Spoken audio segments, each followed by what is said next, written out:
because the challenge you have, it's you can either have a sustainable company that it's using a linear model, but they are worried to not only profit, over exploiting the environment and the social resource that they have, for example. It's my view that even if the company follows at the moment a linear model, they can still be a sustainable company. Of course, that the future, they can bring more value if they change in certain point or adapt their business model to more circular ones, where you're going to increase the value you add for the environment and the way you profit as a company. But I don't think we can run out companies that are with a linear, but it's really worried with delivering value on the 3P, as Manon said. Yeah, end of the day, it just becomes like a tick box exercise. And have we done some marketing to show, we're doing something to do with sustainability? But if you look behind the scenes, as Manon said, how much is actually taking place? Is there a change in the mentality? Yeah. Probably not. And I think one thing, it's a cultural shift. So it's what's needed.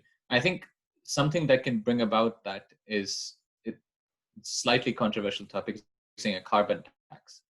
Which I think at the last COP conference, they discussed that, introducing, as soon as you start introducing some sort of penalties or a reward system, people immediately they're suddenly more interested, because they're like, okay, I don't want to be shelling out X millions of euros a year because our transport sector is over dependent on fossil fuels.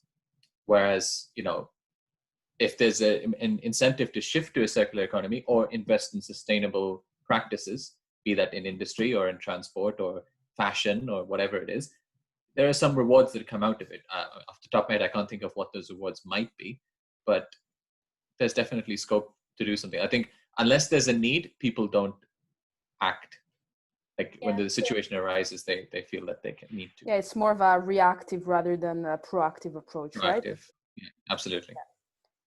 And I'm afraid to say that our time has flight. It's been 23 minutes already.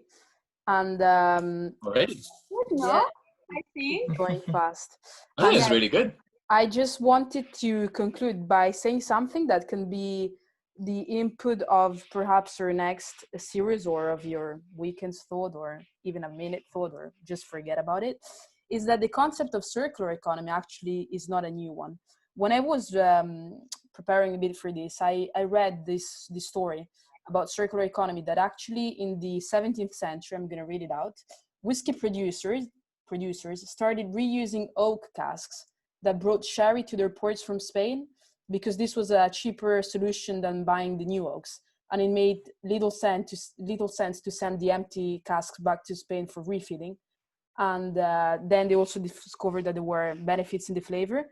But just to say that, the moment that basically you perceive waste as a resource of equal or greater value than what you create, then that's how you kind of create the closed loop. And this kind of brought me a question in my mind. I was like, if these kind of circular economies were existing in the past, we kind of know why we've moved to a more, let's say, linear approach. But how can we make a shift towards a more sustainable world without actually going backwards? But, we kind of need to find a balance between these models that, like circular economy, it's not a new concept. They were used in the past, but still kind of move forward in the future rather than just being going backwards. What do you mean by going backwards?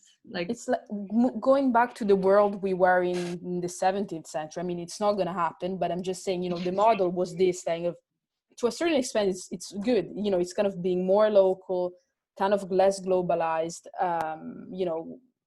Basically, even with food, it's kind of reusing, the food you had instead of wasting it. It's all this kind of concept, but it was a mentality that is kind of old school, I would say, and we don't want to just remarket an old school idea to solve a problem. We need to create a kind of proper solution instead of just going backwards. Not sure if it makes any sense. Yeah. Yeah. But I don't know. I think a lot of people already practice like circular economy in their lives. Yeah. Like, you know, like just as you said, like just in terms of food, like people recycling and having their bins with like, you know, like, what's the name? The animals, the worm, like the, you know. And then I was just thinking, lately I've been watching a show on Netflix, but like they're just like building their own home. And I see all these people, like, have you seen it? Like for the on mortgage. Yeah. I have no idea. It's like basically how to live mortgage free, but really the show is mostly about people who build their own homes. So it's like, how am I going to upcycle this material? How am I going to recycle this wood pallets to use it for my walls? You know, and it's like, it's actually really interesting because people are really resourceful, and also we realize that it's easy, like it's quite easy actually to create, like to reuse materials and to create something really nice out of like old materials, or like, you know, recyclable stuff. So Yeah, definitely. It's kind of this do-it-yourself promotion attitude, right? Which me working in 3D printing, I kind of also push. You know, it's kind of doing everything yourself as much as you can. We've seen it even now. If we will ever see this recording later on, we're in the COVID-19 crisis world out there, and there's a lot of people doing their own face masks, and you know, you can kind of get these new skills, and yeah, so great. I'm good.